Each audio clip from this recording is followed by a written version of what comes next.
A quick note before we begin today's discussion about the neuroscience of motivation. And I have a very special guest that's going to be joining us to talk about the science and clinical practices that we know are important for understanding and treating addiction. But for now, let's just talk about the neuroscience of motivation and reward, of pleasure and pain, because those are central to what we think of as emotions, whether or not we feel good, whether or not we feel we're on track in life, whether or not we feel we're falling behind.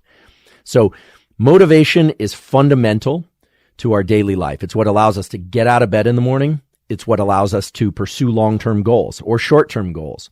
Motivation and the chemistry of motivation is tightly wound in with the neurochemistry of movement. In fact, the same single molecule, dopamine, is responsible for our sense of motivation and for movement.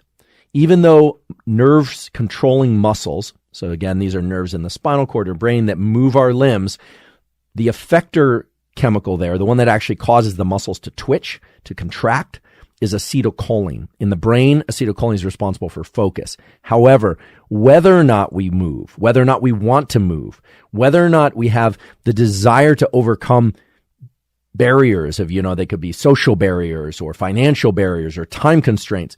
That depends on this molecule we call dopamine. It's a fascinating molecule, and it lies at the center of so many great things in life, and it lies at the center of so many terrible aspects of life, namely addiction and certain forms of mental disease. So if ever there was a double-edged blade in the world of neuroscience, it's dopamine.